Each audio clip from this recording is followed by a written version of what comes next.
Caros irmãos, queridas irmãs, que a paz do nosso Senhor Jesus Cristo esteja sempre, sempre com você. Hoje, dia 10 de setembro, 23º domingo do tempo comum. Então convido você, convido sua família para, neste domingo, dia do Senhor, partilharmos a palavra de Deus, refletindo o Evangelho de Mateus, capítulo 18, versículo do 15 ao 20. O Senhor esteja convosco, Ele está no meio de nós. Proclamação do Evangelho de Jesus Cristo, segundo Mateus. Glória a vós, Senhor. Naquele tempo disse Jesus a seus discípulos: se o teu irmão pecar contra ti, vai corrigi-lo, em particular a sós, contigo. Se ele te ouvir, tu ganhaste o teu irmão. Se ele não te ouvir, toma contigo mais um ou duas pessoas, para que toda a questão seja decidida sobre a palavra de duas ou três testemunhas. Se ele não vos der ouvido, dizei à igreja. Se nem mesmo a igreja ele ouvir, seja tratado como se fosse um pagão ou um pecador público. Em verdade vos digo, tudo que ligardes na terra será ligado no céu, e tudo que desligardes na terra será desligado no céu.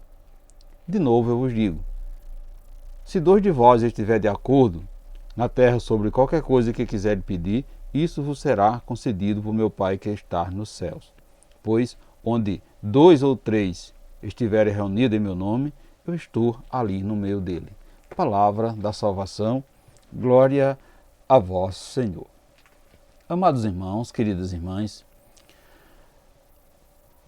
a liturgia, a leitura proposta nesse domingo nos sugere uma reflexão sobre a nossa responsabilidade face aos irmãos que nos rodeiam.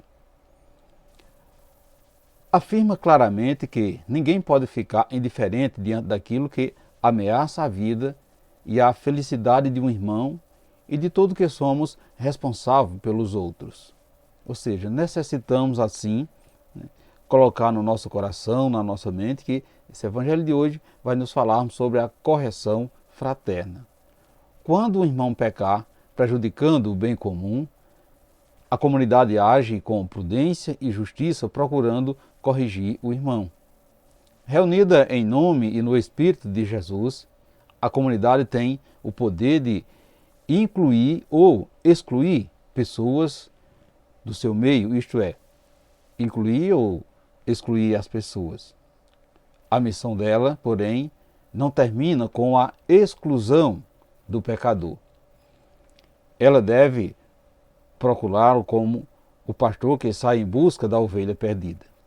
Ninguém está isento do pecado. Mas se alguém erra, não pode ser punido impiedosamente e ser excluído da comunidade sem a devida ponderação.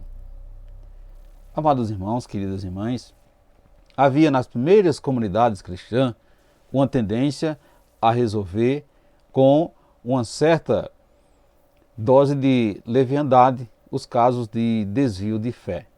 Os pequeninos eram as primeiras vítimas dessa intransigência.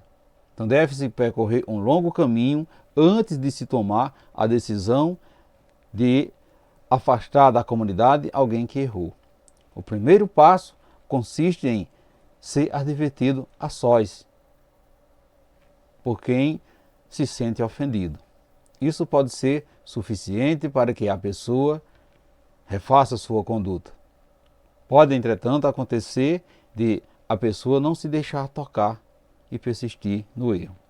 Portanto, caros irmãos, queridas irmãs, o Senhor nos propõe hoje unidade de vida e na oração. Por isso, nos exalta a que sejamos pessoas coerentes nas nossas atitudes de relacionamentos, prudentes nos julgamentos, com a consciência de que o céu é testemunha das nossas ações na terra.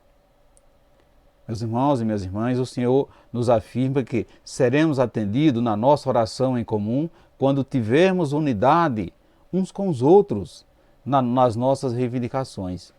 A sua primeira exaltação é para que não condenemos ninguém somente pela aparência, sem avaliar os seus motivos. Ele mesmo nos ensina os passos que possamos ajudar aos nossos irmãos quando ele errar. Ninguém tem o direito a se omitir, muito pelo contrário. Todos nós somos convidados por Deus a nos manifestar com amor a fim de esclarecer certas situações. Enquanto não tivermos a consciência do que se passa com o nosso irmão, não podemos desistir dele, mesmo que seja preciso pedir o auxílio de pessoas e até mesmo pedir a ajuda da igreja. Deus nos colocou aqui na terra como colaboradores de sua obra e o nosso irmão é criação de Deus, necessitado de salvação, necessitado de misericórdia e de compreensão, pois Jesus nos dá conhecimento de que todas as nossas ações aqui na terra serão ressonância no céu. Por isso, tudo que fizemos aqui na terra terá o efeito no céu, conforme a nossa ação. Desse modo, meus irmãos e minhas irmãs, ele nos abre os olhos para enxergar que não vivemos somente para a terra e que aqui estamos construindo a nossa morada no céu. A nossa prudência nos julgamentos se alia ao amor, ao zelo, à fraternidade. Dessa forma, fazer tudo pelo bem do outro é também uma maneira de cultivar a unidade. Podemos divergir em alguns pontos, mas no que se refere às coisas de Deus, devemos acertar o passo um com os outros e entrar em sintonia com Ele. Assim sendo, meus irmãos e minhas irmãs, Jesus nos motiva a nos reunirmos em seu nome para unir nossas súplicas pelo bem comum, na certeza de que seremos atendidos em nossos anseios. Por isso, meus irmãos, minhas queridas irmãs, nesse dia de hoje devemos nos questionar. Você deve se perguntar, você tem tido paciência com os erros dos seus irmãos, das suas irmãs? Como você acha que está a sua situação no céu em relação ao que você tem vivido aqui na terra no dia de hoje?